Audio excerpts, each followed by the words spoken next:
Ketika seorang hamba melihat dengan akalnya tanpa terpengaruh oleh hawa, maka segala sesuatu akan tampak sebagaimana hakikatnya. Namun jarang yang dapat melihat dengan cara demikian, karena hawa terlalu menguasai nafs, dan nafs sangat sulit untuk melepaskan diri dari kekuasaan hawa. Bahkan karena demikian tersembunyi dan sulit dipahami, maka manusia tidak dapat merasakan kehadiran hawa. Hanya orang-orang yang berakal unggul yang dapat mengetahui keberadaan hawa dalam nafsnya. Hawa adalah makanan nafs. Hal ini membuat nafs sangat bergantung dan sulit melepaskan diri dari cengkraman hawa. Oleh karena itu, jauhilah hawa dan bebaskanlah nafsmu darinya. Sebab hawa akan menodai agama dan meruahmu, sebagaimana dikatakan dalam syair, jika kau ikuti hawa, ia akan menuntunmu menuju semua perbuatan yang tercelah bagimu. Jika kamu perhatikan dan beda-bedakan semua peristiwa yang terjadi, maka akan kamu temukan bahwa hawalah yang menjadi sumber segala fitnah dan bencana dalam peristiwa-peristiwa itu. Oleh karenanya, hawa merupakan sumber kebatilan dan kesesatan. Hawa bak minuman memabukkan.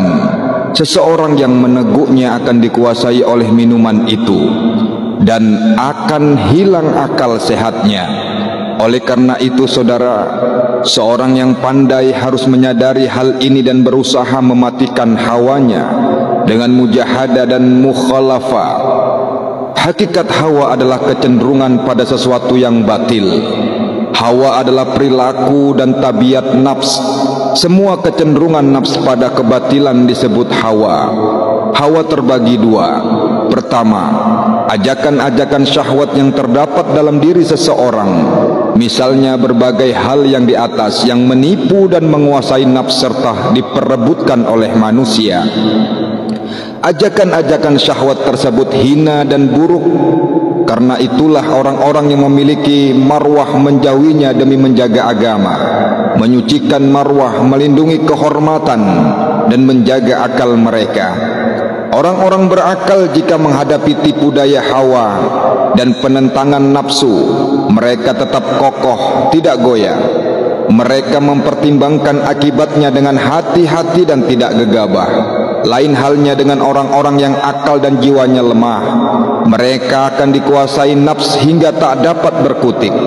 Hawa akan menjerumuskan mereka ke dalam perbuatan-perbuatan yang buruk dan tercela. Namun karena hatinya telah buta, hanyut di mabuk hawa, mereka tidak menyadari berbagai keburukan yang telah dilakukannya. Kedua, hawa yang timbul ketika seseorang marah. Hawa jenis ini merupakan jenis hawa yang paling buruk. Sebab hawa yang timbul ketika seseorang sedang marah atau ghadab bersifat memaksa dan sulit diajak kompromi. Hanya kaum kesatria, orang-orang yang berakal sehat, yang mampu mengetahui keberadaan hawa ini. Jenis hawa yang lain adalah perasaan yang timbul ketika seseorang bersikap sombong dan congkak. Jenis hawa ini juga buruk, merusak agama dan menghancurkan amal. Namun pengaruh buruknya lebih ringan dibandingkan dengan hawa yang timbul ketika marah.